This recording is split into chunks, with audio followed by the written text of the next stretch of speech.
So the last few years, Turkey has played a dangerous, delicate game, expanding influence without triggering a war it couldn't control. But something's changed. New alliances are forming, borders are shifting, and global power is moving closer to Ankara than ever before. All signs point to one unnerving truth. Turkey is preparing for something big, and President Recep Tayyip Erdogan knows this is his last, greatest gamble. For 2 decades, Turkey has been defined by one man. Love him or despise him, Erdogan has reshaped the country more than any Turkish leader since Ataturk. His decisions are intentional and rarely reversible. Every time he appears to be cornered, he emerges stronger. Every time Turkey seems isolated, he pulls it back into the center of global power. But 2027 is not just another election cycle, it's a convergence point. Geopolitical, economic, and military. A moment when multiple crises and opportunities collide at Turkey's doorstep, forcing Erdogan to choose between containment and escalation. The signs of preparation are everywhere. Massive drone expansion, troop buildups on the Syrian border, new bases across Africa, gas claims in the Mediterranean, secret diplomacy with Russia, tense standoffs with the US, and a defense industry now capable of supplying entire armies. This is not improvisation. This is a calculated march toward a confrontation Turkey believes it can win, or at least survive long enough to reshape its region. The question is no longer if there will be a clash, but where Erdogan is planning to strike first. Welcome to Empire Secrets.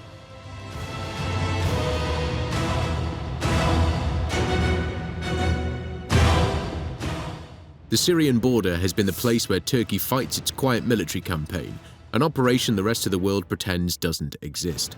But in reality, it is the front line of a strategic dilemma that Ankara can no longer postpone. The Syrian conflict may have begun as a civil war, but for Turkey it evolved into a slow-moving fracture that threatens its internal security, its demographic balance, and its geopolitical leverage. When the Syrian state collapsed in 2011, the chaos spilled across the strip of tension like a tidal wave. Entire towns inside Turkey transformed overnight. School districts doubled in size. Hospitals became emergency zones. The labor market, housing market, and local politics were reshaped by the arrival of millions of displaced Syrians.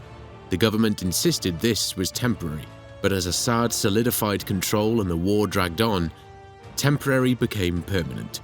Turkish cities absorbed a demographic shift that no one had planned for and no population had expected. Inside Ankara, officials whisper a phrase they never say publicly. The Syrian war is now a domestic issue. But the refugee burden is only part of the fuse. The deeper wound is the territorial reality, a semi-autonomous Kurdish zone backed by the United States and defended by some of the most battle-hardened fighters in the region. For Turkey, this isn't an abstract threat. It's a continuation of a conflict that has lasted more than 40 years. Ankara fears that an independent Kurdish belt in northern Syria could one day link with Kurdish regions in Iraq and Turkey, forming a strategic path that cuts across Turkish territory like a knife. That's the reason why the limited operations of previous years, Euphrates Shield, Olive Branch, and Peace Spring, never satisfied Ankara's long-term objective. They disrupted Kurdish control but didn't erase it. They built footholds but not a stable frontier, and they allowed Turkey to claim victory without addressing the problem, a corridor that Turkey considers existential. By early 2026, satellite intelligence revealed a new platform. Turkish engineers were not just building bases, they were building infrastructure for permanence. Fuel depots disguised as logistics centers, reinforced hangars designed to house drones in all weather conditions, layered trench systems etched directly into the border terrain. These were not outposts for rotating forces. They were the blueprint for a campaign designed to connect every Turkish-controlled zone into a single, uninterrupted buffer. The economic dimension is just as explosive. Turkey's southern border sits on top of covert trade routes worth billions, smuggling networks, fuel pipelines, rare minerals extracted from fractured Syrian control zones, and cross-border taxation systems run by militias. Whoever controls northern Syria controls not just land, but a shadow economy that funds armed groups on both sides. Turkish intelligence has spent years dismantling these networks piece by piece. But eliminating them completely requires something larger than targeted raids. It requires redrawing the map. In the Turkish military circles, a phrase circulates quietly: one map for one future. A reference to a long-planned transit zone that stretches from Jarablus to Afrin to Tel Abyad, a routeway that would give Turkey strategic depth, restore demographic control, and sever the YPG's territorial continuity forever. But pushing south isn't simple. It means confronting the remnants of ISIS still embedded in the desert, militias loyal to Iran operating near Aleppo, Kurdish units hardened by years of US air support, and Russian air defenses positioned unpredictably across the region. And yet, Ankara's assessment is blunt. Every year Turkey waits, the situation becomes harder to fix. So, why 2027? Because every strategical signal is pointing in one direction: a shrinking window of opportunity.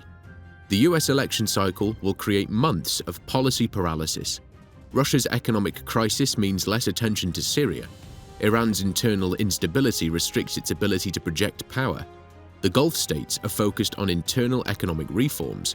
Europe is dependent on Turkey for migration control and energy transit.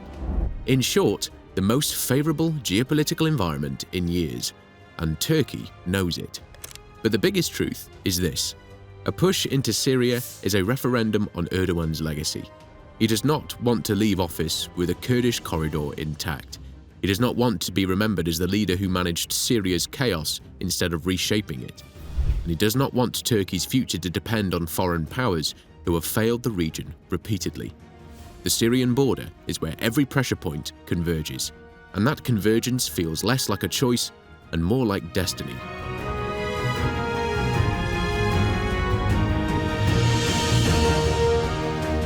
Turkey's presence inside Iraq began as hot pursuit, a tactical necessity against PKK fighters using the mountains as sanctuary. But over time, these short-term incursions mutated into something much deeper, a deliberate shift to permanent positioning. What exists today is not a series of raids, it is a lattice of military outposts, intelligence hubs, helicopter pads, and fortified bases stretching miles beyond the Turkish border. And it is growing. In 2025, construction expansion reached a level that startled even seasoned analysts. Turkish engineering units began carving new roads directly into the mountain walls, routes optimized for armored vehicles and fast troop deployment. These are not the kind of roads you build for a one-off mission. These are arteries designed to move men and machines rapidly across a landscape no enemy can easily access. Every new base includes more sophisticated assets. Thermal radars capable of detecting insurgent movements from kilometers away, drone hangars with retractable roofs, artillery emplacements positioned with mathematical precision, and command centers shielded deep within rock. It is a slow-motion occupation. One Baghdad can condemn, Iran can threaten, and local militias can protest, but none can stop. The reason is simple. Northern Iraq is a geopolitical vacuum. Baghdad's authority in the region is uneven at best, contested at worst. The Kurdish regional government depends heavily on Turkish trade and oil export routes. Iran-backed militias are powerful but fragmented, divided by internal rivalries and leadership struggles. And the United States, which once played referee, has scaled back its presence to a shadow of what it once was. Into this fractured landscape steps Turkey with clarity of purpose, overwhelming mobility, and a long memory. Meanwhile, Iran watches with growing alarm. Turkey's movements threaten Iran's influence among Iraqi militias, its supply routes to Syria, and its long-standing hold over northern Iraq's political factions. The two countries have maintained an uneasy balance over a long stretch of time, but that balance is wobbling. If Turkey pushes deeper, Iran must respond, either with militias, air pressure, or diplomatic threats. Here is where the situation becomes unstable. Not because Iran is stronger, but because it's cornered. Turkey's drone superiority makes traditional militia warfare suicidal. Every convoy, every gathering, every supply depot is visible from the sky. Turkish artillery can strike with accuracy that militias are simply not equipped to counter. And Iran's proxies, once feared, now operate under constant surveillance. Their movements are predictable. Their strongholds are known. their communications are monitored. Ankara has the higher ground, literally and technologically. But the most important detail is this: Turkey's presence in Iraq is beginning to intersect with the region's oil politics. Northern Iraq's energy fields, especially around Dohuk and Erbil, are critical lifelines for the Kurdish regional government. Turkey controls the pipelines that export this oil, and every new Turkish base sits closer to the infrastructure that moves billions of dollars in revenue. Any major conflict gives Ankara the ability to shut down, reroute, or seize key energy corridors, without ever declaring such intentions openly. For Baghdad is the nightmare scenario: Turkey gaining informal control of Iraq's northern oil arteries under the justification of counter-terrorism. For Iran, it is a threat to the economic influence it maintains through aligned militias. For the Kurdish leadership, it is a dilemma: resist Turkish pressure and risk losing economic lifelines, or tolerate Turkish expansion and risk domestic backlash. The quiet war in Iraq sits at the crossroads of all these fears. It is the pressure point no one wants to talk about, because everyone has something to lose. And the moment Turkey escalates in Syria, the PKK will strike from Iraq, which means Ankara isn't planning for one border fight, it's preparing for a two-front ignition. Erdogan's bet is that Turkey can overwhelm both. The world's bet is that he might be right.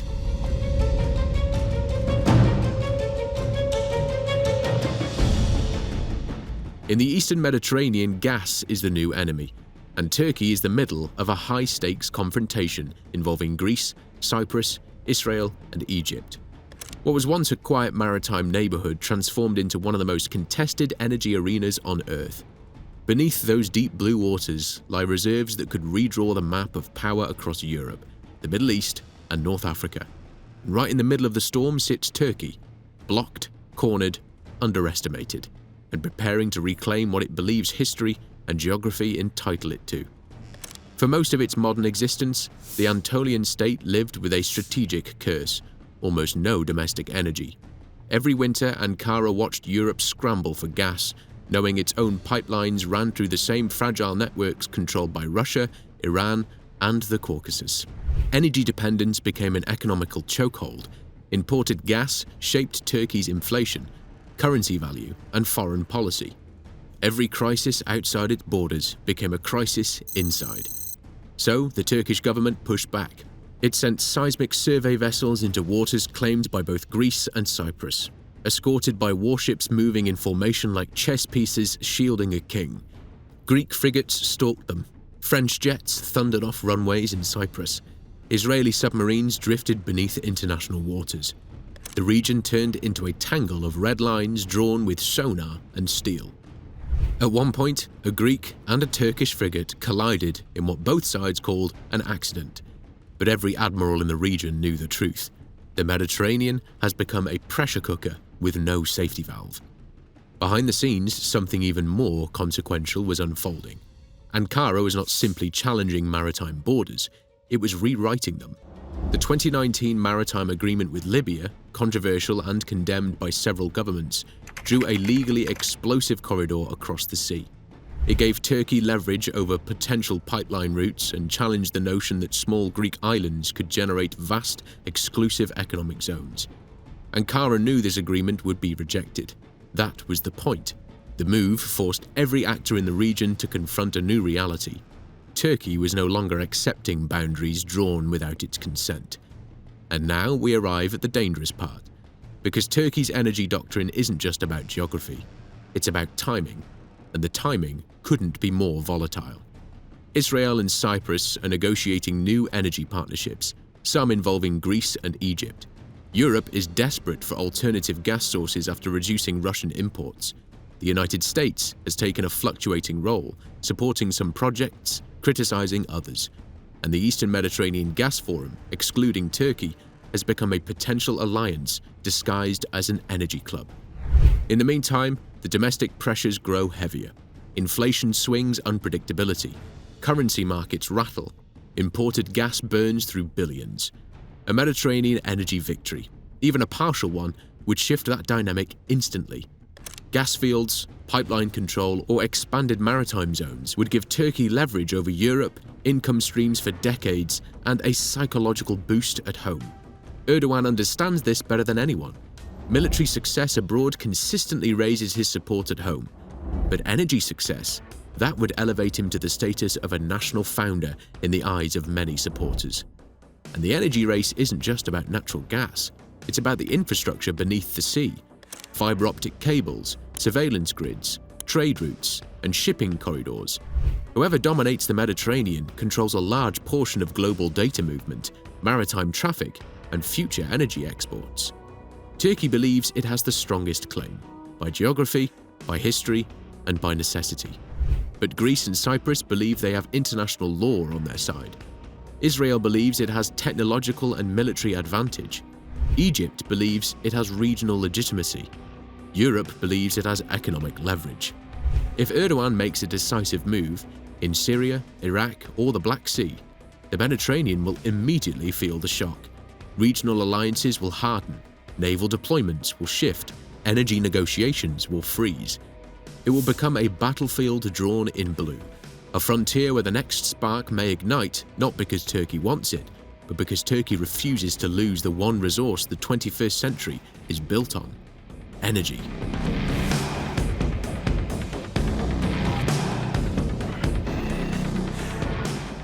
"2027 is not just a geopolitical deadline, it's a personal one. Erdogan's political legacy depends on maintaining power, projecting strength, and delivering national pride.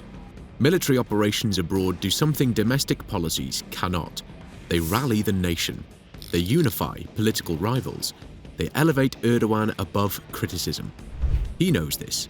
He has used it before. He may use it again. But this time, the stakes are higher. The opposition believes Erdogan is weaker. Erdogan believes Turkey is stronger. Every great geopolitical dangerous play begins inside the mind of the leader who believes he alone sees the path others cannot. The Turkish leader has survived crises that would have ended the careers of lesser politicians. Military plots, economic collapses, feuds with global powers, street protests that filled entire cities, a coup attempt that nearly killed him. Every time the system tried to push him out, he pushed back harder, emerging stronger and more entrenched. The history matters because it created a paradox. The more Erdogan is challenged, the more he believes he's chosen to lead. Inside the presidential palace, advisors describe a man who works longer hours now than he did a decade ago. Meetings that last until dawn, intelligence briefings stacked in layers, maps of Syria and Iraq spread across entire walls, naval officers presenting Mediterranean scenarios, economists warning of inflation peaks, security chiefs reminding him that every year of inaction makes Turkey more dependent on forces it does not control. He listens to all of them. He argues with some of them, but the conclusion remains the same. Turkey must choose a direction that will define its next generation, and Erdogan intends to be the one who makes that choice. If Turkey enters the 2030s without a decisive shift in strength, influence and security, the narrative will not favor the Turkish president.